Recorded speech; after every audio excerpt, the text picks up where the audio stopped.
Hello, dear bankers. Hello to everybody. A very warm welcome to JIB Prep. हम कर रहे हैं आपका सब्जेक्ट HRM, जहाँ पर मॉड्यूल डी को हम समरी टेबल्स के थ्रू पढ़ेंगे। मॉड्यूल डी में हमारी यूनिट है from unit 15 till unit 19। Okay, total 5 units हैं। आइए पढ़ना शुरू करते हैं। अगर आपने टेलीग्राम ग्रुप ज्वाइन नहीं किया है तो कर लीजिए ताकि post the session content consume कर पाए। शुरुआत कर रहे हैं IRA, मतलब यूनिट 15 बात करता है इंडस्ट्रियल रिलेशन ए, यूनिट 16 बात करता है इंडस्ट्रियल रिलेशन बी। दोनों ही बहुत इंपॉर्टेंट यूनिट्स हैं। ओके, वैसे तो कोई भी चैप्टर बहुत बड़ा नहीं है, बट 5 यूनिट्स है तो हम अपनी स्पीड मेंटेन रखेंगे। फर्स्ट चैप्टर आपका इंडस्ट्रियल रिलेशन है। यहाँ पे कुछ टॉपिक्स है जैसे personnel function, legal aspects of personnel function, personnel as in staff, we can also pronounce it as personnel. Okay, फिर हम हर चीज़ के एग्जाम्पल्स देखेंगे, थोड़ी डिटेल्स में जाएंगे। कुछ एक्ट्स दिए हुए हमारे पास ए में भी और बी में भी। तो चलिए शुरू करते हैं इंडस्ट्रियल रिलेशन ए के साथ। देखिए, जो जब स्ट्रैटेजिक फंक्शन, मतलब जो आपकी प्लानिंग्स करते हैं, आप अपनी नीति बनाते हैं गोल तक पहुंचने के लिए, ऑफ कोर्स यहाँ पे आपको आपके पर्सोनल मैनेजमेंट, कहने का मतलब है जो आपके लोग हैं उनको ऑर्गेनाइज करना पड़ेगा, ऑर्गेनाइजेशन के मिशन के साथ, ऑर्गेनाइजेशन के विजन के साथ। यस,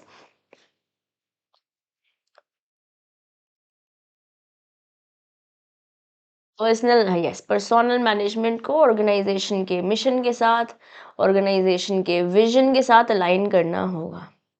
इसमें सबसे पहले तो आपको खुद जानना पड़ेगा एज एन ऑर्गेनाइजेशन के क्या गोल्स हैं, and then you will have to make the strategies. जैसे for example, you develop a training programme. आपने एक ऐसा ट्रेनिंग प्रोग्राम बनाया जिससे आपने एम्प्लॉयज़ को, अपने पर्सोनल को अलाइन कर लिया ऑर्गेनाइजेशन की स्ट्रैटेजी के साथ। जैसे मान लेते हैं, फॉर एग्जांपल ऐसे लेते हैं, आपने सोचा हुआ है कि इस साल 10% से सेल इंक्रीज होनी चाहिए, रेवेन्यू इंक्रीज होना चाहिए इस क्वार्टर्स में। ओके, तो अब ऑर्गेनाइजेशन ने कुछ स्ट्रैटेजी अपनाई होगी सेल इंक्रीज करने के लिए। लेट्स से कुछ एग्रेसिव मार्केटिंग कर रहे हैं, या कुछ डिस्काउंट्स दे रहे हैं, या कुछ कॉम्बिनेशन ऑफर्स प्रोवाइड कर रहे हैं। तो यहाँ पे हम एम्प्लॉयज़ को भी तो आपको अलाइन करना पड़ेगा ना। यस, बेसिकली आप फॉर्मुलेट करते हो कुछ इस तरीके की strategies for workforce alignment and identifying कम्पिटेंसीज required at various stage. क्योंकि अगर ये एम्प्लॉयज़ ही इन्वॉल्व होने वाले हैं स्ट्रैटेजीज बनाने में, मार्केटिंग करने में, वर्ड ऑफ माउथ से आगे बात करने में, तो हमें एक कम्पिटेंसी क्रिएट करनी पड़ेगी, एक ढांचा क्रिएट करना पड़ेगा। कुछ लीडर्स होंगे, कुछ मैनेजर्स होंगे, सुपरवाइजर्स होंगे जो अभी का काम तो करेंगे ही, बट फ्यूचर में हमारे नेक्स्ट क्या कोर्स ऑफ एक्शन होने चाहिए with the learnings that you will get through this phase, फिर अकॉर्डिंगली हम उसे इम्प्लीमेंट करते हुए अपने एक्सपेंशन को भी प्लान कर पाए। यस, अब कुछ प्रोफेशनल फंक्शंस रहेंगे। अब हम इंडस्ट्रियल रिलेशन में बेसिकली हम जो आपके लोग हैं, ये मैनेजर्स और एम्प्लॉयज़ हैं, सबॉर्डिनेट्स हैं, इनके बीच में कैसा रिलेशन होना चाहिए with strategic alignment and also with what law says, दोनों चीज़ों को ध्यान रखना होगा। Yes, when I am talking about professional function, यहाँ पे परफॉर्मेंस मैनेजमेंट, क्योंकि ऑर्गेनाइजेशन के गोल आपको अलाइन करने हैं किसके साथ, लोगों के साथ, जो लोग आपके साथ काम करने वाले हैं। लोगों को बताना पड़ेगा हम आपसे एक्सपेक्ट क्या कर रहे हैं, किन पैरामीटर्स पे हम आपको जज करेंगे, चाहे वो क्वार्टरली रिव्यूज़ होंगे, सेल्फ असेसमेंट्स होंगे, या जो भी हम मेथड्स का इस्तेमाल करते हैं, 360 डिग्री अप्रेजल, या जो भी हम पीछे बातचीत करके आए हैं, जो भी आप पैरामीटर इस्तेमाल करते हो फॉर परफॉर्मेंस अप्रेजल, चाहे वो क्वार्टरली हो, हाफ ईयरली हो, ईयरली हो, what ever it is. Yes, professionally इस तरीके से आप कंडक्ट करते हो, अपने एम्प्लॉयज़ को अलाइन करते हो। अब वो एम्प्लॉयज़ अगर भाग रहे होंगे ऑर्गेनाइजेशन के गोल के लिए, तो ऑर्गेनाइजेशन का गोल इंडिविजुअली जब सब अपना बेस्ट दे रहे होंगे, तो yes, everything is going to be best, right. इससे क्या होगा, एम्प्लॉय को भी पता होगा कि उससे क्या एक्सपेक्टेड है ना उसका, तो उससे एम्प्लॉय का मोरल भी बेटर होगा, plus there will be superior performance that we can expect from them, क्योंकि वहाँ पे यहाँ पे कुछ एम्बिग्विटी नहीं है, सब कुछ डिफाइंड है। Yes, because if the employee is able to fulfill the key responsibility areas that that person was given, तो of course उसको उसके rewards मिलेंगे। है ना। जैसे मान लेते हैं आपने कोई एक रिकग्निशन प्रोग्राम इंट्रोड्यूस कर दिया जिससे एम्प्लॉयज मोटिवेट हो, अब इससे क्या होगा, सेल तो बढ़ेगी, यही तो आपका गोल था, बट ये आपने ऑर्गेनाइजेशन में लोगों के साथ अलाइन करते हुए काम किया। अब लोग खुश हैं, वो अपना बेस्ट दे रहे हैं, उनको वापस रिटर्न मिल रहा है और ऑर्गेनाइजेशन का काम भी हो रहा है, तो ये तो विन विन हो गया ना। Yes, then you have administrative functions. अभी ऑर्गेनाइजेशन के लेवल पर या एचआर के एंगल्स में बात करूँ तो वहाँ पे उनको रिक्रूटमेंट, सिलेक्शन, ऑन बोर्डिंग में प्लेसमेंट एंड ओरिएंटेशन आ जाता है आपका, place and orient. Yes, training and development programmes कराने होते हैं। जैसे मान लेते हैं आपने कैंपस ऑर्गेनाइजेशन किसी कॉलेज में गया, वहाँ से लोगों को उठाया, फ्रेश हायरिंग करी, तो उन्हें दो हफ्ते का ओरिएंटेशन सेशन देंगे, उन्हें बताएंगे कि आपसे हम क्या एक्सपेक्ट कर रहे हैं, या आपको अगर कोई प्रॉब्लम होती है तो मैनेजर को क्या कैसे आप किसको अप्रोच कर सकते हो, who is your point of contact and all of that. Plus you will have to manage the compensation. कहीं ना कहीं आप ये पूरे में देखते हैं तो स्टाफिंग का ही प्रोसेस आपको दिख रहा है कि नहीं दिख रहा है, जो आपने एबीएफएम में भी पढ़ा है। Because ultimately here we are focus on the administration work of the HR in context to employees. Yes, now let's talk about legal aspects of personal function. कुछ लॉ हमको बोल रहे हैं, कोई एक लॉ नहीं, बहुत सारे लॉज हैं जो हमें कुछ बातें करने के लिए, फॉलो करने के लिए एज एन ऑर्गेनाइजेशन कह रहे हैं।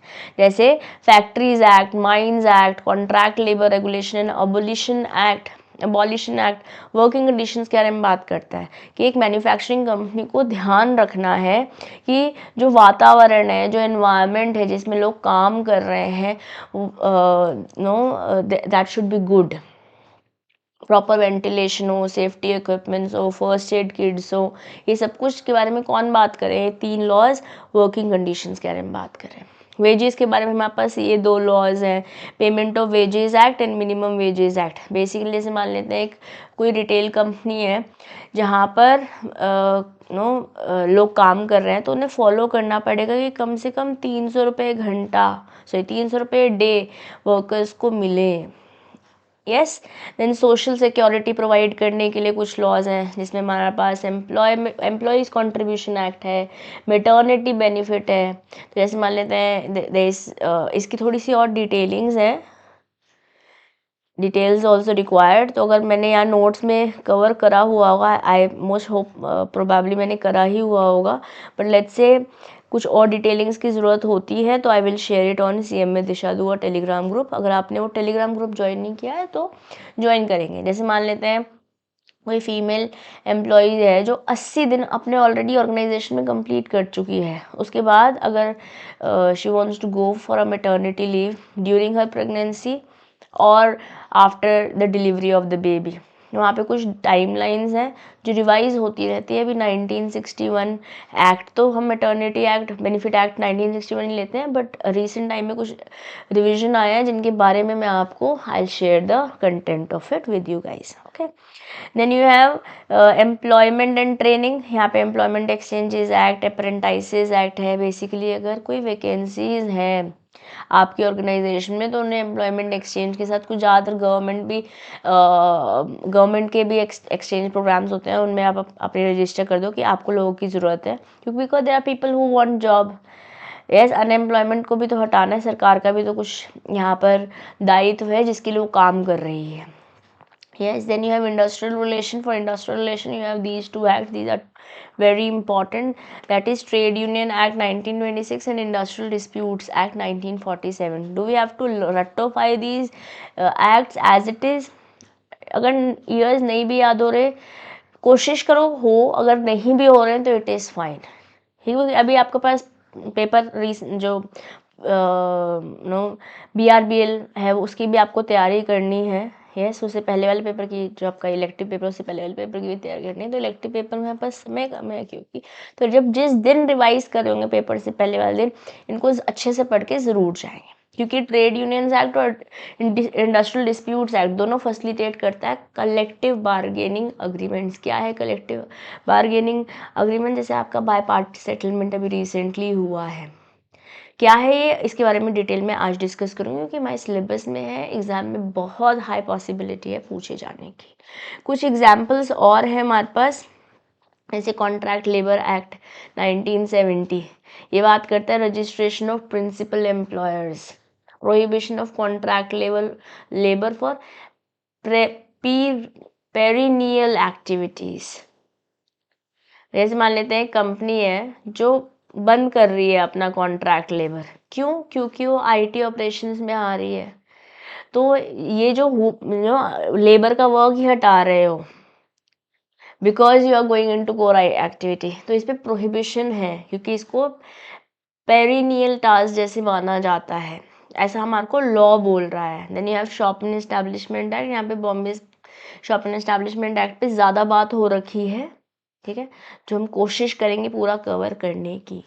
जैसे वीकली हॉलीडेज कितना होना चाहिए, रेस्ट इंटरवल्स कैसे होने चाहिए, लीव में प्रोविजंस क्या होने चाहिए। जैसे मान लेते हैं कोई एक रिटेल आउटलेट है, उसको ध्यान रखना है कि जो उसके एम्प्लॉयज़ हैं get 1 paid day off every week and 1 hour of rest after every 5 hours of continuous work. This is important. ये आपको मैं सजेस्ट करूँगी टू लर्न, ये आपको लर्न करना है दोस्तों, ठीक है। Then you have trade unions act 1926, यहाँ पे रजिस्ट्रेशन प्रोसेस, ट्रेड यूनियंस का या use of union funds for specific purposes के बारे में बात हो रखी है, ठीक है। Then let's talk about industrial disputes act 1947 and industrial relation code 2020। अब कोड आप समझते हैं क्योंकि आप बीआरबीएल पढ़ के आए हैं कि जब भी एक लॉ से ज़्यादा लॉ कन्फाइन कंसोलिडेट हो रहा होता है तो कोड बन जाता है ना। तो जो आपका इंडस्ट्रियल डिस्प्यूटिंग इंपॉर्टेंट है, इसको ऐसे ही याद करेंगे। इंडस्ट्रियल डिस्प्यूट एक्ट 1947 एप्लीकेबल है इंडस्ट्रियल एस्टैब्लिशमेंट में जहाँ पे 100 या उससे ज़्यादा एम्प्लॉयज़ काम करते हैं, ठीक है। बट इंडस्ट्रियल रिलेशन कोड उन पर अप्लाई करता है, उन एस्टैब्लिशमेंट्स पे अप्लाई करता है जिन एस्टैब्लिशमेंट में 300 या उससे ज़्यादा एम्प्लॉयज़ काम करते हैं। जैसे मान लेते हैं एक फैक्ट्री है जहाँ पे 120 लोग काम करते हैं, तो उनमें इंडस्ट्रियल डिस्प्यूट एक्ट तो लगेगा, ठीक है, but does not require government permission for layoffs under code 2020। तो कोड 2020 नहीं लगेगा, बट ये लग जाएगा with example that we are seeing on the screen. Because अभी यहाँ पे इस क्वेश्चन में हमारे पास 120 एम्प्लॉयज है, यहाँ पे हमारे पास 100 प्लस है, यहाँ हमारे पास 300 प्लस है, ठीक है। Sorry, works community. अब जहाँ जिस भी ऑर्गेनाइजेशन में 100 से ज़्यादा एम्प्लॉयज हैं, है ना, मैंडेटरी है वहाँ पर इंडस्ट्रियल डिस्प्यूट्स एक्ट के अंदर एक committee banana, equal representation of employees and workman, maximum 20 members के साथ एक आपको कमिटी बनानी हो। यहाँ पे कोई ऐसे कोड के अंदर एक्सप्लिसिटली प्रॉपरली बात नहीं हो रही कि आपको वर्क कमेटी को बनानी है। जैसे मान लेते हैं वर्क मैन्युफैक्चरिंग यूनिट है, उसमें 150 वर्कर्स हैं, तो उन्होंने एक वर्कर कमेटी बना दी कि अगर कोई लड़ाई हो जाती है वर्कमैन और एम्प्लॉयर के बीच में तो कैसे उसे रिजॉल्व करना है, वो कमेटी के थ्रू रिजॉल्व हो पाएगी। कंसिलिएशन ऑफिसर्स या बोर्ड, कंसिलिएशन बोर्ड कंस्टिट्यूट किसके द्वारा होगा? सरकार द्वारा। ये किसके अंदर बोल रही हूँ मैं? इंडस्ट्रियल डिस्प्यूट्स एक्ट के अंदर। सिमिलरली यहाँ पे प्रोविजन है, जैसे कंसिलिएशन का प्रोविजन है out of alternate dispute resolution बोलते हैं ना, आउट ऑफ कोर्ट सेटलमेंट। जैसे हमारे pass out of court settlement act के अंदर है, उसी तरह कोड के अंदर भी है, बट यहाँ पे कंसिलिएशन नहीं है, हमारे पास यहाँ आर्बिट्रेशन है। Okay, a dispute over wages is referred to as conciliation to refer to a conciliation officer before escalating to court. की पहले भैया बाहर सेटलमेंट करके आओ, फिर कोर्ट में आना। स्ट्राइक्स एंड लॉकआउट्स हमारे एक्ट में कोई भी स्पेसिफिक प्री कंडीशन नहीं है, बस आपको नोटिस देना है कि हम स्ट्राइक पे जा रहे हैं। बट यहाँ पे अगर मैं कोड के बारे में रेफर करती हूँ तो यहाँ पे आपको प्रॉपर 14 डेज का नोटिस देना पड़ेगा मैंडेटरली कि आप स्ट्राइक पे जा रहे हैं, लॉकआउट कर रहे हैं as a entire labour force, let's say for example. Okay, prohibited during arbitration and active settlement, जब सेटलमेंट चल रही है उस दौरान आप लॉकआउट में जा भी नहीं सकते, आप स्ट्राइक्स कर भी नहीं सकते, ऐसी बात हमें कोड बोल रहा है। जैसे वर्कर्स एक फैक्ट्री में 14 दिन का नोटिस दे गए कि हम स्ट्राइक पे जा रहे हैं क्योंकि अनसेफ वर्किंग कंडीशन है, तो ये अलाउड है, but 14 days notice is very very important code में भी। यहाँ पे स्पेसिफिक प्री कंडीशन नहीं है, बट नोटिस पीरियड तो देना पड़ेगा। ले ऑफ्स, ये बोल रहा है कि अगर आपकी कंपनी में 100 या उससे ज़्यादा एम्प्लॉयज़ हैं तो आपको परमिशन चाहिए होगी उस इस्टेब्लिशमेंट को ले ऑफ करने के लिए। यहाँ पे थ्रेशोल्ड कोड के अंदर 100 की जगह 300 कर दिया है। एग्जामिशन है for units with less than 50 workers, उन लोग को 50 लोगों से नीचे वाली ऑर्गेनाइजेशन में कोई परमिशन नहीं चाहिए। ठीक है, जैसे मान लेते हैं माइनिंग कंपनियाँ 500 वर्कर्स है तो उनको गवर्नमेंट की परमिशन चाहिए to lay off 100 workers let's say. अगर 100 लोगों से नीचे 50 लोगों से नीचे ले ऑफ चल रहे हैं 300 वाली ऑर्गेनाइजेशन में तो आपको परमिशन नहीं चाहिए, बट 300 लोग से ऊपर वाली ऑर्गेनाइजेशन में 100 लोगों को आप ले ऑफ कर रहे हो, मतलब 50 से ऊपर वाले लोगों को ले ऑफ कर रहे हो तो आपको परमिशन चाहिए। ग्रीवेंस रिड्रेसल में अगर कोई प्रॉब्लम है तो उसको कैसे सॉल्व किया है, यहाँ पे कोई स्पेसिफिकली एक्ट में बात नहीं हुई थी, बट अगर मैं कोड के बारे में बात करती हूँ तो बोल रहे हैं कि आपको ग्रीवेंस रिड्रेसल कमेटी या मैकेनिज्म कुछ बनाना पड़ेगा। अगर आपके पास 20 से ज़्यादा लोग हैं वर्कर्स या एम्प्लॉयज जैसे, ठीक है, मान लेते हैं एक रिटेल चेन उसमें 50 लोग हैं, उन्होंने एक कमेटी बनानी पड़ेगी। This is what is mentioned here. Reskilling fund, यहाँ पे कोई ऐसी बातचीत नहीं हो रखी थी एक्ट में, बट कोड में बोल रखा है, नया प्रोविजन डाल रखा है कि एम्प्लॉयर को कंट्रीब्यूट करना पड़ेगा 15 डेज वेजेस फॉर रीट्रेंच्ड वर्कर्स। रीट्रेंच मतलब इनको निकाल दिया गया है। मान लेते हैं कंपनी ने 20 वर्कर्स को निकाला तो उन्हें 15 दिन की सैलरी रीस्किलिंग फंड के लिए बेनिफिट के लिए कि इतनी देर में इनको जॉब नहीं मिली तो, ठीक है। फिक्स टर्म एम्प्लॉयमेंट, कोई क्लैरिटी नहीं थी एक्ट के अंदर। टेम्परेरी कॉन्ट्रैक्ट्स में subject to state government notification, हर एक स्टेट में कुछ कुछ बता रखा है और वो आपको फॉलो करना है। बट कोड के अंदर फिक्स टर्म एम्प्लॉयमेंट फॉर्मली है रिकग्नाइज किया गया। जैसे परमानेंट एम्प्लॉयज़ को बेनिफिट देंगे वैसे ही इनको भी देना होगा कोई टेम्परेली कोई काम कर रहा है। जैसे मान लेते हैं एक वर्कर है on 1 year fix term contract तो वो एलिजिबल है ग्रेचुइटी के लिए अगर वो 5 साल के लिए क्यूमुलेटिवली काम कर रहा है, ठीक है। इसी तरीके से ट्रेड यूनियन नेगोशिएशन नहीं बता रखी थी एक्ट में, बट कोड में रिकग्नाइज किया गया है कि यहाँ पर 51% वर्कफोर्स रिप्रेजेंटेशन होगी। एल्स अ नेगोशिएटेड काउंसिल इस फॉर्म, जैसे मान लेते हैं एक टेक्सटाइल फैक्ट्री है, उसने रिकग्नाइज किया कि 55% members as the sole bargaining entity. क्या ये लर्न करना है? वेरी इंपॉर्टेंट है, मैंने इसको प्रॉपर इसलिए हार्ट मार्क किया था, वेरी वेरी इंपॉर्टेंट। ठीक है, चलिए आगे बढ़ते हैं ना। जैसे मान लेते हैं कि इमेजिन करो एक लार्ज ऑटोमोबाइल मैन्युफैक्चरिंग प्लांट है जहाँ 500 से ज़्यादा वर्क है, तो 300 से ऊपर है तो कोड लग जाएगा। ओके, यहाँ पे हमें दिख नहीं रहा क्या लिखा हुआ है कि मैं मोमेंट।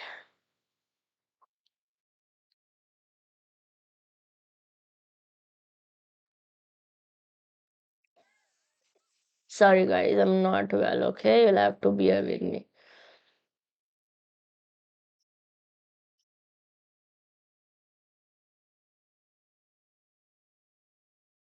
ओके, इसका स्क्रीनशॉट ले लेंगे हम यहाँ पे।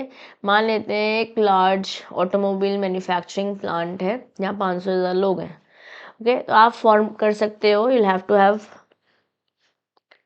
Formation of work committee. Work committee बनानी पड़ती है ना, हम यहाँ पर अगर बात करते हैं हेयर, यहाँ पे एक्सप्लिसिटली तो कोई बात नहीं हो रखी, बट यहाँ बात हो रखी थी।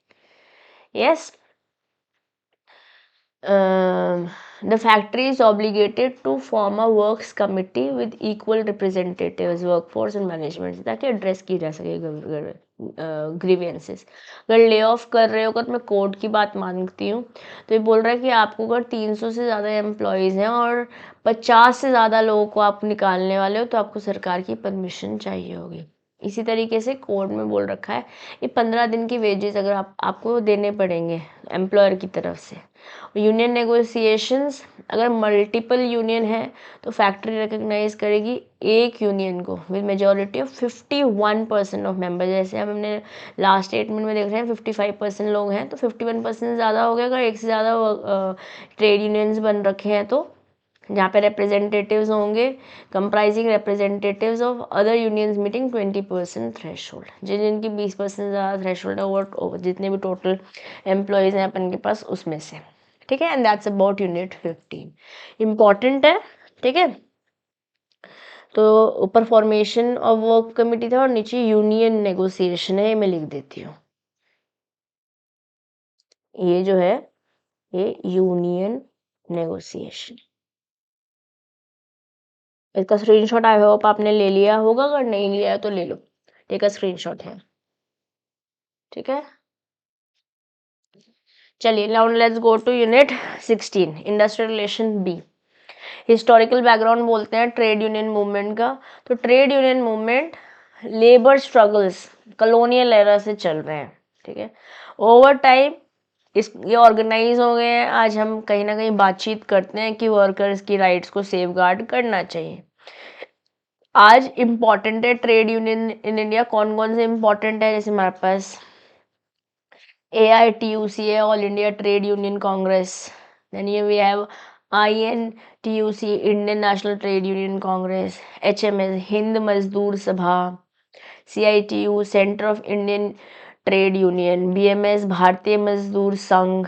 Okay, then you have trade unions in banking sector, इसको बोलते हैं all India bank employ association. कम से कम ये तो हमारे लिए काफ़ी ज़्यादा इंपॉर्टेंट है, बट बाकी सारे भी आई सजेस्ट टू रीड, 2 से 3 बार रीड ज़रूर लगाना है, ठीक है। हाईली रिकमेंड कर रही हूँ मैं, इसलिए इसको स्पेसिफिकली लेकर भी आई हूँ आपके कंटेंट में, okay. Then you have national confederation of bank employees, bank employees federation of India, national organisation of bank workers. याद करना I understand is not an easy task, but 2-3 बार पढ़ रखा होगा तो कम से कम बेस्ट आंसर चूज तो कर पाओगे। Indian national federation, bank federation, employee federation, ये लर्न कर लेंगे जो मैं हैड कर रही हूँ। All India bank officers confederation, all India bank officers association, Indian national bank officers congress, national organisation of bank officers.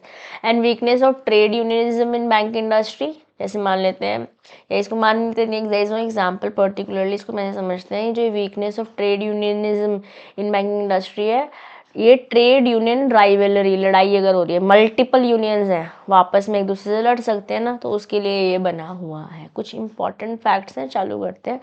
Weakness of trade unionism in banking industry को डिटेल में समझते हैं। Political affiliation, unions frequently tie कर लेते हैं political parties के साथ।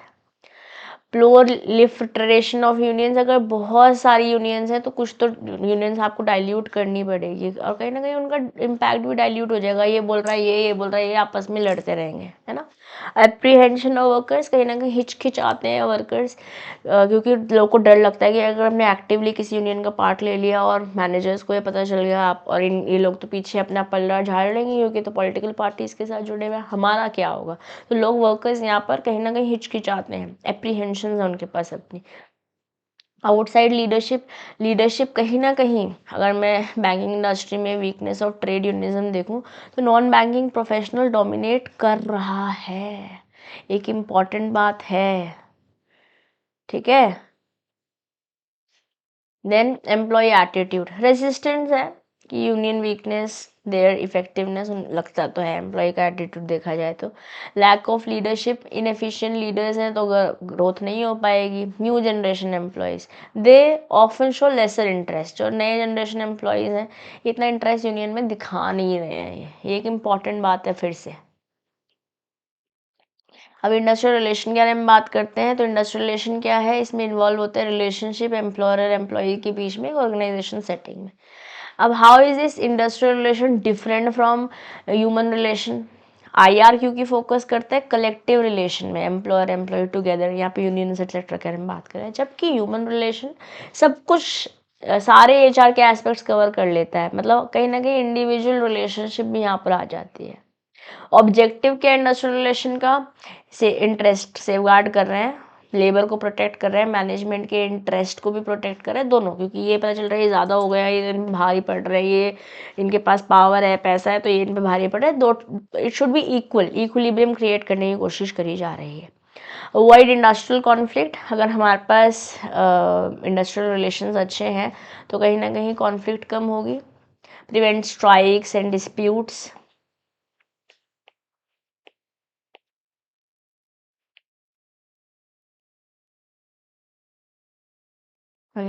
Race production, आपकी एफिशिएंसी बेटर होगी, आउटपुट बेटर हो जाएगा, ग्रोथ होगी ऑर्गेनाइजेशन की भी और इंडस्ट्री की, स्ट्राइक्स कम होंगे, फ्रीक्वेंसी कम होगी, उसका इम्पैक्ट कम होगा, इकोनॉमिक कंडीशंस बेटर होएगी, फिनेंशियल वेलबींग एम्प्लॉयज़ की भी और ऑर्गेनाइजेशन की भी, क्योंकि अगर समझो ना फैक्ट्री बंद है तो खर्चे तो हो रहे हैं, सैलरीज तो फिर भी जा रही है, मशीन का खर्चा तो फिर भी हो रहा है, लीज के रेंट्स तो फिर भी जा रहे हैं ना। तो ऑर्गेनाइजेशन अगर ग्रो नहीं करेगी तो पैसे कैसे कमाएंगे, और अगर आपको खुद नहीं कमाएंगे तो आपको कैसे देंगे। Yes, West workers with proprietary interest provide employees with stake in the organization, तो कहीं ना कहीं ESOPs की कहानी भी आ जाएगी। तो इम्पॉर्टेंट क्यों इंडस्ट्रियल रिलेशन, अगर इंडस्ट्रियल रिलेशन अच्छे हैं दोस्तों तो अनइंटरप्टेड प्रोडक्शन है, आप आराम से काम चलता रहेगा, कोई स्ट्राइक्स नहीं है, कोई डिस्प्यूट्स नहीं है, कॉन्टिन्यूस ऑपरेशन है। इंडस्ट्रियल डिस्प्यूट्स कम हो जाएंगे, कम कम कहीं ना कहीं, क्योंकि रिस्क रहती है, एम्प्लॉयर एम्प्लॉय के बीच में लड़ाई हो रही है, हो सकती है, होती भी रहती है, तो उसे मिटिगेट भी करना पड़ेगा। एम्प्लॉय का मोरल भी बेटर रहेगा, सेटिस्फाइड रहेगा, मोटिवेटेड रहेगा। मेंटल रेवोल्यूशन पे ना हमारे FW टेलर ने पे भी काफ़ी काम किया है, जिसने बोला है कि तुम मेरी रिस्पेक्ट करो, मैं तुम्हारी रिस्पेक्ट करूँगा। Foster collaboration and progressive thinking, workers जो है एम्प्लॉयर्स की या मैनेजमेंट की, और मैनेजमेंट जो है वर्कर्स को, let's respect each other. Wastage कम होगा, कोई कॉन्फ्लिक्ट्स नहीं है, इनएफिशिएंसीज नहीं है, रिसोर्सेज अकॉर्डिंगली बेटर यूज़ हो पाएंगे। इस अब ये तो समझ में आया कि इंपॉर्टेंट है इंडस्ट्रियल रिलेशन, बट कैसे कर सकते हैं। स्ट्रॉन्ग एंड स्टेबल यूनियंस बनाओ। यस, प्रमोट करो रोबस्ट एंड यूनिफाइड रिप्रेजेंटेशन। अलग अलग इतने सारे यूनियंस बन रखे हैं, दिक्कत। Yes, mutual trust and accommodation build करो, cooperative and harmonious relationship between the management and the workers. Workers participation in management, और इस पे तो हमारे पास डेडिकेटेड चैप्टर है, डेडिकेटेड यूनिट है, WPM। ठीक है, यहाँ पे इंक्लूड होता है डिसीजन मेकिंग प्रोसेस, मतलब बेसिकली क्या बोल रहे हैं, वर्कर्स को इंक्लूड करो, एम्प्लॉयज़ को इंक्लूड करो डिसीजन मेकिंग प्रोसेस में। सिंसियर इम्प्लीमेंटेशन ऑफ अग्रीमेंट्स, मतलब अगर आपने और मैंने as an you are an my employer and worker, अगर हमने किसी बात पे ओके किया है तो आप अपना वादा बनाओ, मैं अपना वादा निभाऊंगी, जो वादा किया है वो निभाना पड़ेगा। Honour and execute agreements. ठीक है, साउंड पर्सोनल पॉलिसीज, एक फेयर कंसिस्टेंट HR पॉलिसी बनाओ। प्रोग्रेसिव आउटलुक, कोशिश करो कि आप इनोवेशन करो, फॉरवर्ड थिंकिंग, तकियानूसी बातों में, स्टीरियोटाइप्स में मत फंसे रह जाओ। गवर्नमेंट का सपोर्टिव रोल लो, अगर कोई पॉलिसीज इंटरवेंशन आ रहा है सरकार की तरफ से जो एम्प्लॉयज़ के लिए भी अच्छा है, एम्प्लॉयज़ के लिए भी अच्छा है, तो करो ना। What is stopping you. No, this is very very important, मुझे लगता है एग्जाम में आने वाला है, very very very to the power infinity important. What is collective bargaining, जब आप जॉइंट नेगोशिएशन कर रहे हो, मैनेजमेंट और employees representative to resolve disputes. यहाँ पे डिस्ट्रीब्यूटिव बार्गेनिंग भी हो सकती है और इंटीग्रेटिव बार्गेनिंग भी हो सकती है। ठीक है, ये दो तरीके हमारे पास टाइप्स ऑफ एक्टिविटीज़ हैं। हमारे पास डिस्ट्रीब्यूटिव बार्गेनिंग भी हो सकती है, इंटरैक्टिव बार्गेनिंग भी हो सकती है। प्री रिक्विजिट क्या है, आपके पास ऑलरेडी ट्रेड यूनियंस होने चाहिए, एम्प्लॉयर्स रिस्पॉन्सिव होने चाहिए, आपस में मैनेजमेंट को और एम्प्लॉयज़ को म्यूचुअल ट्रस्ट होना चाहिए, पॉजिटिव एटीट्यूड से काम करो। तो कुछ प्रिंसिपल्स हैं कलेक्टिव बार्गेनिंग के दोनों साइड से। फोकस करो सोल्यूशन पे, प्रॉब्लम पे फोकस मत करो। इंटरैक्टिव बार्गेनिंग का फोकस रहता है म्यूचुअल बेनिफिट्स, म्यूचुअली रिस्पेक्ट करो, गुड फेथ में काम करो। ऐसा चल रहा है कि नहीं तुम तो सिर्फ अपना अपना सोच रहे हो, मेरा नहीं सोच रहे हो, that should also not happen. Honest and responsible leadership होना चाहिए, इंश्योर करे केपेबल एथिकल लीडर्स हो दोनों ही साइड पे। लॉ का भी ध्यान रखना पड़ेगा, you have to follow the law. Yes, then for trade unions friendly and conciliatory approach, लड़ाई झगड़ा मारपीट ये सब कुछ नहीं होना चाहिए, collaborative. Avoid trivial issues and policy violation, मतलब हर छोटी छोटी बात पे लड़ाइयाँ, ये मत करो, है ना। पॉलिसीज मत तोड़ो, वायलेट मत करो, ब्रीच मत करो।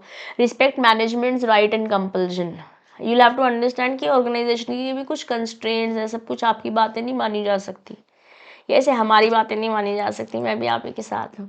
सजेस्ट फिजिबल सॉल्यूशंस, एक प्रैक्टिकल अचीवेबल रिकमेंडेशन कोशिश करी जाती है जब भी बार्गेनिंग चल रही होती है, कलेक्टिवली सोल्यूशन तक पहुँचने की कोशिश करी जाती है।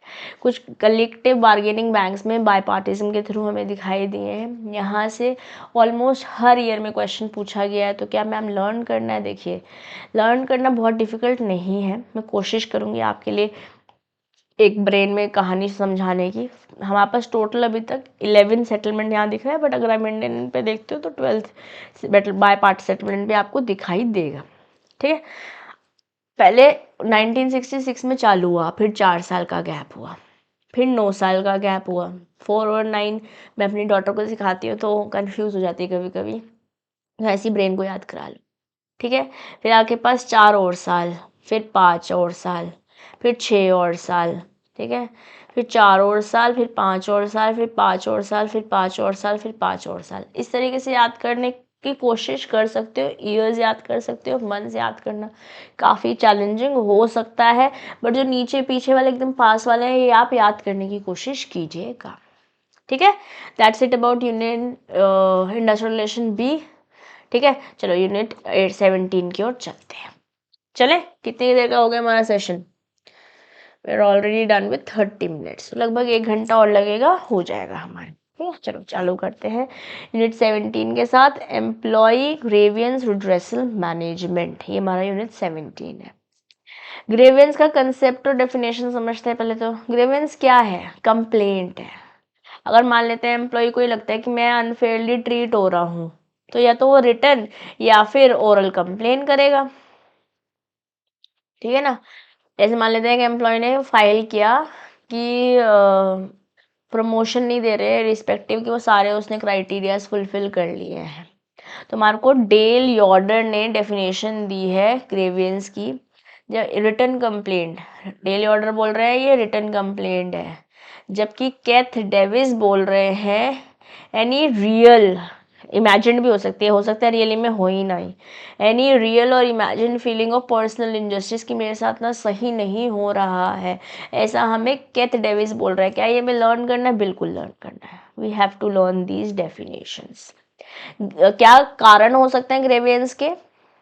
मैनेजमेंट ओरिएंटेड ग्रेवियंसेस हो सकते हैं, एम्प्लॉय ओरिएंटेड ग्रेवियंसेस हो सकते हैं, और यूनियन रिलेटेड ग्रेवियंसेस भी हो सकते हैं। क्या है ये? आइए एक एक करके समझते हैं। मैनेजमेंट ओरिएंटेड ग्रेवियंसेस है जब मैनेजमेंट के एक्शन, मैनेजमेंट कुछ कर रहा है या नहीं कर रहा है, उसकी वजह से ग्रेवियंस हो रहा है, लड़ाई हो रही है, कंप्लेन हो रही है।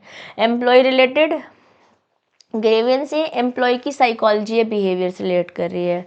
और यूनियन रिलेटेड ग्रेवियंस राइज हो रहा है या तो आपस में दो यूनियंस लड़ रहे हैं, एक यूनियन के अंदर ही लड़ाई हो रही है। जैसे मान लेते हैं मैनेजमेंट ओरिएंटेड, मैनेजमेंट कुछ कर रहे हैं या नहीं कर रहे हैं, जैसे उसने सैलरी देर से दी है, ये कॉज है ग्रेवियंस का। ठीक है, एम्प्लॉय में जैसे अनफेयर, उनको ऐसा लग रहा है उन पर ज़्यादा ही काम दिया जा रहा है, छुट्टी नहीं दी जा रही, बहुत ज़्यादा उनका स्ट्रेच हो रहा है, और दो दो यूनियंस के बीच में लड़ाई हो गई, तो यूनियन रिलेटेड ग्रेवेंस हो सकते हैं। अब इसके लिए एक मैकेनिज्म हमारे को चाहिए होगा। क्या मैकेनिज्म है, क्या बेस्ट हो सकता है, कैसे हम सोल्यूशंस तक पहुंच सकते हैं, उनके बारे में बात कर लेते हैं।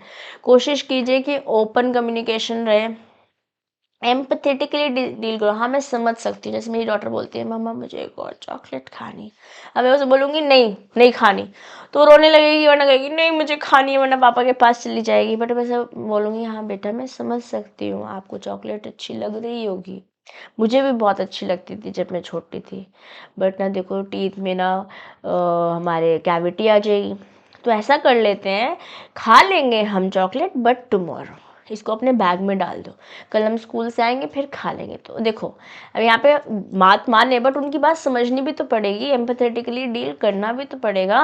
इसी तरीके से एम्प्लॉयज़ और एम्प्लॉयर के बीच में भी हो रहा है।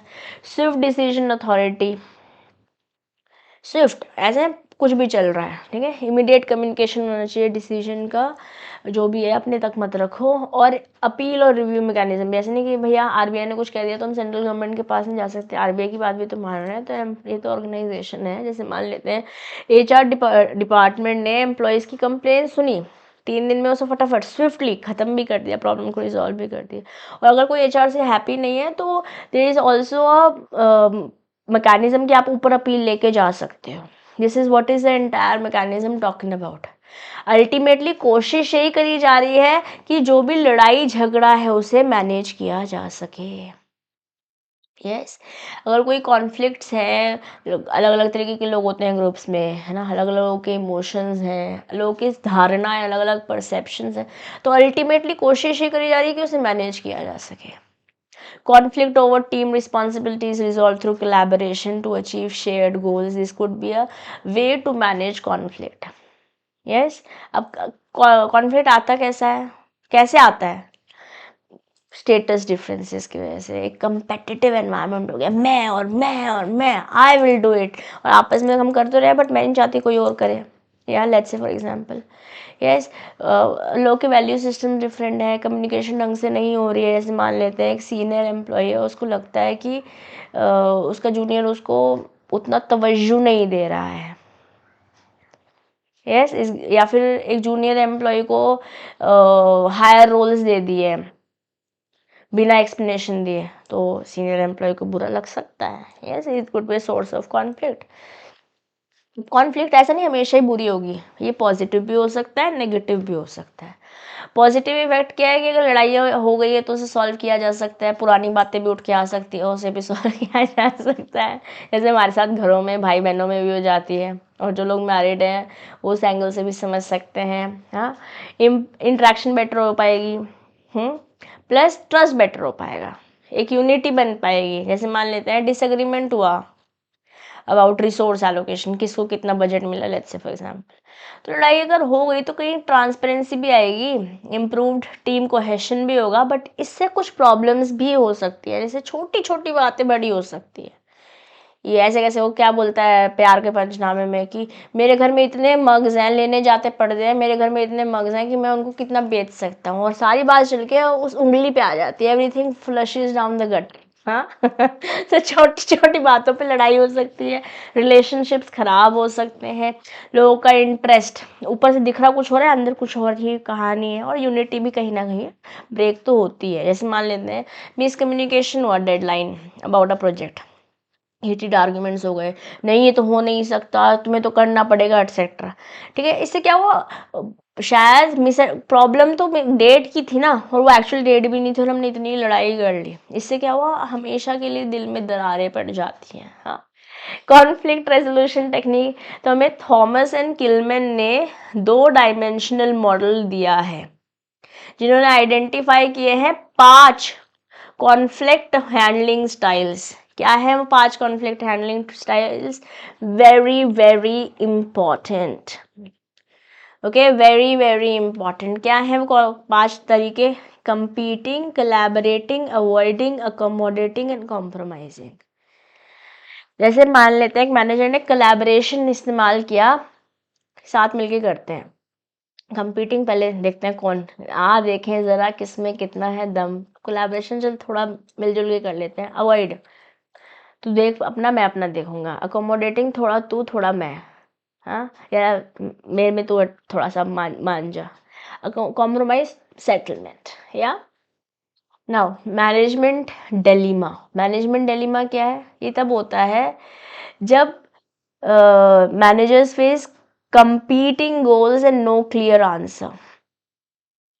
इसको either और सिचुएशन रिक्वायरिंग डिफिकल्ट चॉइसेस भी बोल सकते हैं। जैसे मान लेते हैं एक मैनेजर है, उसको डिसाइड करना है कि कॉस्ट अगर कम करने तो ले ऑफ्स करने पड़ेंगे, या फिर स्टाफ ओवर रखो, रिस्क बजट ओवररन्स। दोनों ही अपनी जगह सही है, but then you have to choose one. That's dilemma, right? We have talked about it guys in PPB also, जिन्होंने मेरे साथ जेआईबी पढ़ा है।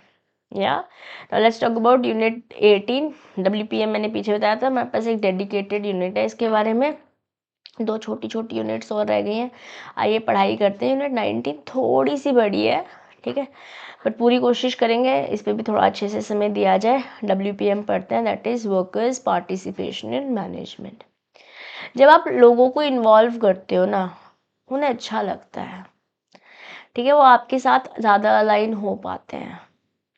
डिसीजन मेकिंग में अलग अलग तरीके से रिस्पॉन्सिबिलिटीज़ दे पाते हो, आपके गोल्स अलाइन हो पाते हैं, म्यूचुअल ट्रस्ट आता है ना। जब मैनेजमेंट एम्प्लॉयज़ को कंसल्ट करती हैं बिफोर इम्प्लीमेंटिंग अ प्रोजेक्ट, तो yes they get align with you. उनको ये नहीं लग रहा कि मुझे बता रहे हैं, उनसे पूछ रहे हैं।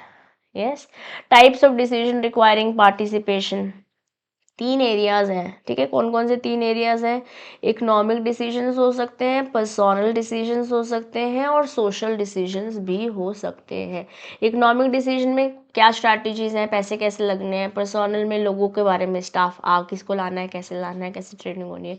और सोशल में सेफ्टी या वर्कप्लेस पॉलिसी, जैसे कोई इंश्योरेंस पॉलिसी ला रहे हैं जैसे फॉर एग्जाम्पल। इकोनॉमिक में लेट्स से आप कुछ कॉस्ट कटिंग मेजर्स ला रहे हैं, है ना, कि लाइट बंद रहेगी, या फिर हम पहले कैब्स देते थे, अब बसेस आएंगी, शटल होगी, let's say for example. Personal में न्यू ट्रेनिंग प्रोग्राम कर रहे हैं कोई, या कुछ फ्लेक्सिबल वर्किंग आवर्स लेकर आ रहे हैं, तो ये डिसीजंस हैं जिसमें आप एम्प्लॉयज़ को पार्टिसिपेट करा रहे हो।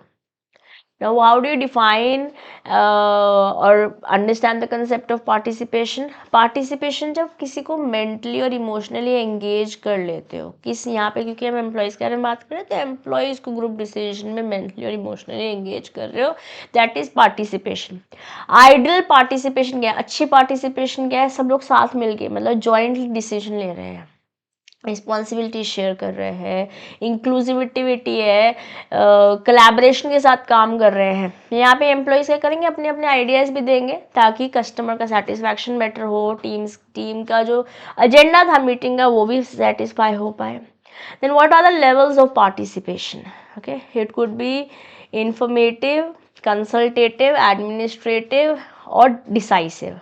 When I talk about informative, you share information कि प्रोडक्शन के टारगेट्स क्या हैं। कंसल्टेटिव, साथ मिलके कोई सोल्यूशन निकालने की कोशिश कर रहे हैं, ठीक है।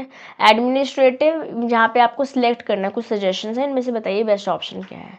एंड डिसाइसिव, जहाँ साथ मिलके डिसीजन ले रहे हैं, जैसे मान लेते हैं आपने क्वार्टरली रेवेन्यू रिपोर्ट दी, तो ये इन्फॉर्मेशन प्रोवाइड करी। कुछ वेलफेयर इंप्रूवमेंट कंसल्टेशन हो रही है, कुछ नए वर्क शेड्यूल्स के साथ आप अग्री कर रहे हो, एडमिनिस्ट्रेशन का ही काम है ना, एडमिन वर्क है। And approve factory relocation, this is decisive, साथ मिलके ले रहे हैं बट ये डिसीजन। अब अलग अलग तरीके क्या हो सकते हैं पार्टिसिपेशन के, यहाँ पे आप कमिटीज़ बना सकते हो, कुछ काउंसिल बना सकते हो, बोर्ड्स के साथ पार्टिसिपेट कर सकते हो, कलेक्टिव बार्गेनिंग जैसे हमारे पास बाय पार्ट सेटलमेंट सिस्टम है वो कर सकते हैं, सजेशन स्कीम्स हो सकते हैं, कुछ क्यूसीज क्वालिटी सर्कल्स भी आप कर सकते हो ताकि कोई प्रॉब्लम को सॉल्व किया जा सके, कोई क्वालिटी इश्यूज है रिजॉल्व किया जा सके, ठीक है। ये कुछ एग्जाम्पल्स हमें दिए हुए हैं, गुड एग्जाम्पल्स हैं। Then let's talk about collective bargaining. ये तो फॉर्मल नेगोशिएशन है मैनेजमेंट और एम्प्लॉय यूनियन के बीच में, जैसे कोई वेजेस है, वर्किंग कंडीशन है, कोई ग्रेवियंसेस है। बेसिकली यूनियंस नेगोशिएट करती हैं, जैसे कोई हाइक्स होनी है या हेल्थ केयर बेनिफिट्स आपको ज़्यादा चाहिए। Then when I talk about QC, that is quality circles, यहाँ पे स्मॉल ग्रुप्स बनाए जाते हैं अपनी मर्जी से, ताकि अगर कोई वर्क प्लेस की, आपकी ऑर्गेनाइजेशन की कोई प्रॉब्लम्स हैं, उन्हें कलेक्टिव एफर्ट्स के साथ रिजॉल्व किया जा सके। इससे होगा क्या, एम्प्लॉय का मोराल बढ़ेगा, ऑर्गेनाइजेशन की प्रोडक्टिविटी बढ़ेगी, क्योंकि इंडिविजुअल की भी प्रोडक्टिविटी बढ़ रही है ना, अल्टीमेटली टीम वर्क होगा। जैसे मान लेते हैं एक टीम है, वो ब्रेनस्टॉर्म करती है कि कैसे मशीन डाउन टाइम एक मैन्युफैक्चरिंग यूनिट में कम किया जा सकता है, so it is a team voluntarily made this group, yeah. Then you have ESOP is employee stock option plans। ये इंसेंटिव है, ये कंपनी के शेयर्स प्री डिटरमाइंड रेट पे खरीद सकते हैं। फॉस्टरिंग ओनरशिप एंड लॉयल्टी, ऐसे इन्फोसिस ने ऑफर किए ESOPs अपने एम्प्लॉयज़ को एज ए कंपनसेशन पैकेज, ताकि उनका इंटरेस्ट, ऑर्गेनाइजेशन ग्रो करेगी तो उनकी भी ग्रोथ होगी, या। इसके अलावा हमारे पास कुछ पार्टिसिपेशन मेथड्स हैं, कुछ अप्रोचेज हैं, जैसे कि policy formulation committee, cross functional task forces, employ engagement programmes, या you can read about the examples of it. इसको एक बार आप पढ़ लेंगे, okay. Then there are certain challenges in participation. Trade union से आ सकता है, हम क्यों करें, हम क्यों आपकी बात सुने, यस। लोग इतने कंफर्टेबल, मैनेजमेंट भी इतनी कंफर्टेबल नहीं है अपनी अथॉरिटी शेयर करने में, यस। प्लस क्रिटिकल डिसीजन में इतना इन्फ्लुएंस नहीं है कुछ कुछ एरियाज में एम्प्लॉयज़ का, when we talk about from the angle of management. अगर मैं बैंकिंग सेक्टर के बारे में बात करूं तो बैंक्स ने इम्प्लीमेंट कर लिया पार्टिसिपेशन, बोर्ड रिप्रेजेंटेशन के थ्रू भी और कलेक्टिव बार्गेनिंग के थ्रू भी। सजेशन स्कीम्स भी आ जाए बट उनका इतना इम्पैक्ट नहीं है डिसीजन मेकिंग में। Let's be practical. या चलिए let's talk about last unit, that is employee discipline. Employee discipline अगर मैं ओवरव्यू बोलूँ तो डिसिप्लिन क्या है, एक ऑर्डर मेंटेन करने की कोशिश करी जा रही है, जो पॉलिसीज है उससे फॉलो कर रहे हैं ताकि सब कुछ अच्छे से हो, सारे काम अच्छे से हो। जैसे मान लेते हैं, वैसे ना डिसिप्लिन को ना बहुत बार हॉट स्टोव के साथ कंपेयर किया जाता है, वेयर क्लियर कंसिक्वेंसेज। अगर आपने इसे फॉलो नहीं किया ना, वो होगा जो हमने बताया हुआ है। हाँ, इमीडिएट सस्पेंशन अगर आपने कुछ ब्रीच किया ट्रस्ट का। लेट्स से स्कूल में तो लेट पहुंचे तो आपको ग्राउंड के 2 चक्कर काटने हैं। तो हॉट स्टोव रूल मैकग्रेगर ने हमको दिया है, यहाँ से एग्जाम में क्वेश्चन पूछा जा सकता है। ये सजेस्ट करते हैं अगर कोई रूल्स आपने फॉलो नहीं करे तो उस पर पेनल्टीज क्लियर हो, नेचुरल कंसिक्वेंसेज, ये नहीं किया तो ये होगा। Impartial, timely, logical consequences for violation, clear penalties है। अगर आप साफ नहीं हो या आप चोरी कर रहे हो और साफ पता चल गया, ठीक है।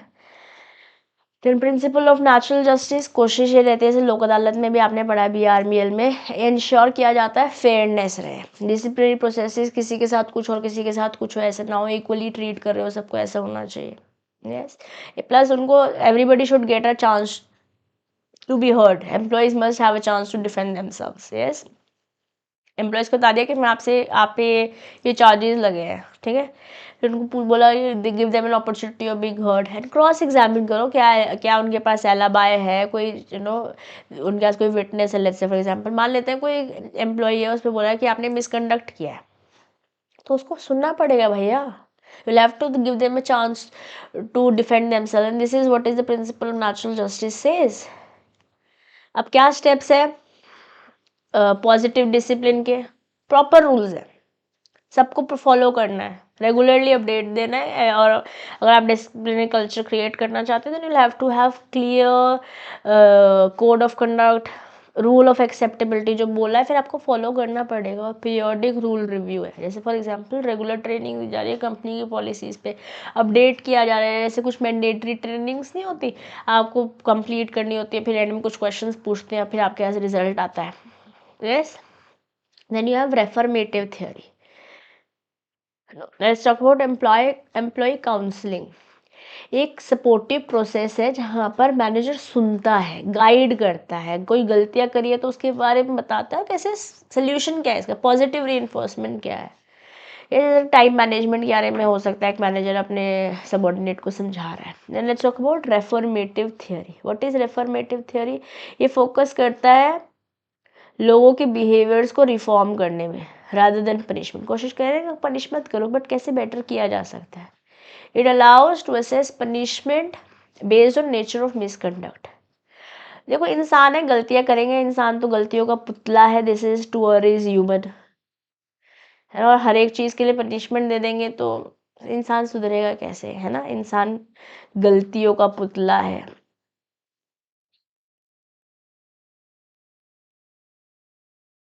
ठीक है कि नहीं?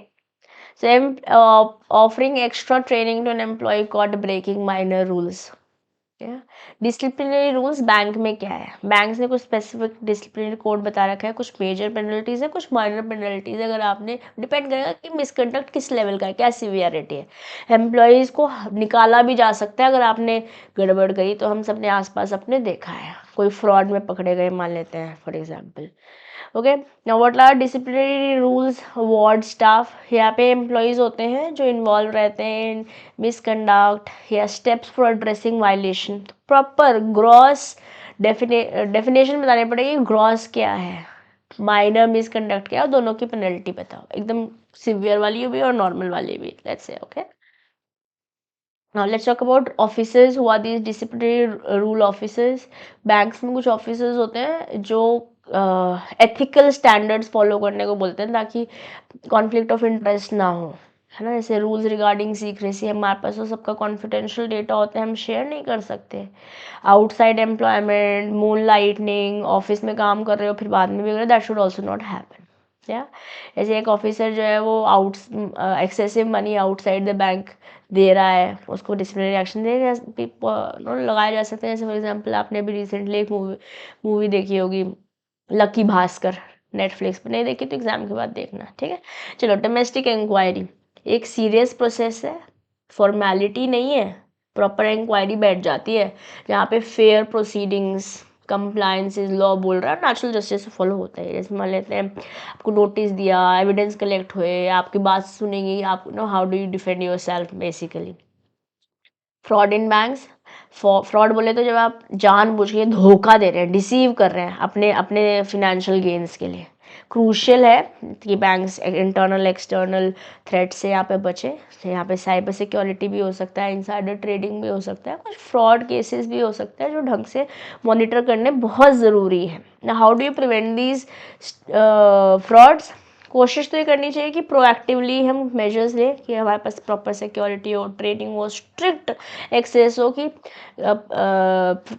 जो आपका फ्रॉड है वो प्रिवेंट हो सके, और उसी के अकॉर्डिंग पॉलिसी बने, मेजर्स बने। जैसे बात लेते हैं detect and prevent potential cyber attack banking system में। Okay, now sexual harassment very important, there is a very high possibility कि एग्जाम में यहाँ से क्वेश्चन पूछ लिया जाए। जब आप अनवेलकम्ड सेक्सुअल एडवांसेस करते हैं वर्क प्लेस में, when people feel offended, intimidated, yes, जैसे organisation must recognise, prevent and address sexual harassment complaints. जैसे मान लेते हैं कलीग है वो इनअप्रोप्रिएट कमेंट्स करता है, ठीक है, leads to an internal investigation, आप ऐसे करोगे तो आप पे इंक्वायरी आप पे ही बैठ सकती है। यहाँ पे पॉश एक्ट है 2013 सेक्सुअल हैरेसमेंट प्रिवेंशन के लिए। सो बेसिकली ये एक लीगल फ्रेमवर्क है जो प्रिवेंट करता है, एड्रेस करता है सेक्सुअल हैरेसमेंट वर्क प्लेस में। यहाँ पे इंटरनल कमेटी भी बनानी है और टाइम बाउंडेड है, सब कुछ इसी टाइम फ्रेम के अंदर आपको फुलफिल करना है। ओके, बेसिकली यहाँ पे डिफाइन हो रखा है सेक्सुअल हैरेसमेंट, वर्क प्लेस का एनवायरनमेंट कैसा होना चाहिए, कैसे अगर कोई कंप्लेन आई है तो कितने समय के अंदर उसको डिस्पोज करना है, उन सब के बारे में बात हो रखी है। जैसे मान लेते हैं कंप्लेंट गई, a complaint leading to formation of internal complaint committee to investigate harassment. This is an example of under the legal ambit of POSH. Okay, now let's talk about ICC, that is internal complaint committee, mandatory organization है जहाँ पे भी 10 या 10 से ज़्यादा employees हैं, तो उस ऑर्गेनाइजेशन में किसी भी तरह की कोई सेक्सुअल हैरेसमेंट की कंप्लेन आती है तो वहाँ पे confidentiality will have to maintain. Yes, तो यहाँ पे रिप्रेजेंटेटिव्स अलग अलग बैकग्राउंड के हो सकते हैं, कुछ लीगल हो सकते हैं, ताकि फेयरनेस मेंटेन रहे। ओके, तो जो ये कमिटी है हैंडल करती है sexual harassment cases within an organisation, ताकि सब कुछ कॉन्फिडेंशियल भी रहे। Okay, now what is this IC और आईसीसी इंटरनल कंप्लेंट्स कमिटी, इसमें क्या कैसे कैसे रोल्स हैं इनके बारे में बात कर लेते हैं। There is a presiding officer, senior level, women employ, very important. Okay, employ members कम से कम 2 लोग होंगे जो एम्प्लॉयज़ के बीच में से होंगे with social work and legal knowledge, इनके पास सोशल वर्क, जो सोशल वर्क में भी एक्टिव रहते हैं और लॉ की भी नॉलेज हो। जैसे मान लेते हैं एक employ from legal department and employ from welfare team, these 2 people. Then external members, कम से कम एक बंदा एक्सटर्नल मेंबर होगा किसी एनजीओ का, किसी एसोसिएशन का, जो वुमेन के बेनिफिट के लिए काम कर रहे हैं। ओके, जैसे एक रिप्रेजेंटेटिव है वर्क वुमेन्स राइट एनजीओ से। टोटल मेंबर्स कितने हैं? कम से कम 3 with half of the being women, तो कम से कम 2 मेंबर होने चाहिए वुमेन, है ना। एक प्रिसाइडिंग ऑफिसर, 2 एम्प्लॉय मेंबर्स और एक एक्सटर्नल मेंबर, टोटल 4 हो एक तरीके से, ठीक है। टर्म ऑफ मेंबरशिप, किसी की भी टाइम जो है वो 3 साल से ज़्यादा नहीं हो सकता, हर एक मेंबर अपॉइंट किया जा सकता है फॉर अ 2 ईयर टर्म। क्या ये इंपॉर्टेंट है? Very very very very very important है, वेरी इंपॉर्टेंट। ओके, इसके अलावा हमारे पास कुछ रिस्क है जो डेलीगेशन ऑफ फिनेंशियल पावर्स के साथ आ जाती हैं। जैसे टॉप मैनेजमेंट है, क्या अथॉरिटी है strategy and sanction of loans, तो ये रिस्क है। उसी के साथ साथ senior management, regional large branch level sanctioning of loans, ये आपके पास डेलीगेटेड फिनेंशियल पावर तो है बट उसके साथ रिस्क भी है। मिडिल लेवल क्या है, medium branches, large medium branches sanction करने हैं लोन्स रिटेल को, जूनियर ब्रांच में processing of loan application, all of these are रिस attached to financial powers that are delegated downwards, and that's it about module D. ठीक है, ऐसे में module E के साथ we have module E also in HRM, module E के साथ मिलूंगी कल। ठीक है, same time same place. Till then guys keep learning keep growing. मैं सारे नोट्स जो हैं आपके साथ टेलीग्राम पे शेयर कर दूंगी। Just one more topic that I would like to share in detail with you is this maternity leave वाला थिंग। ठीक है, ये बहुत इंपॉर्टेंट है, समहाउ कंटेंट में I miss to include, but मैं उसे आपके साथ टेलीग्राम पे शेयर ज़रूर कर दूंगी। Okay, this is my homework. एक बार मेरे को कोई जना रिमाइंड भी करा देना, just in case I do not share it on Telegram. Okay, for now I take your leave dear bankers, I will see you in the next session. Till then, keep learning, keep growing. This is your friend and your teacher, CM Pratisha Dua, signing off for today. Have a lovely evening and a beautiful day ahead tomorrow. Bye bye.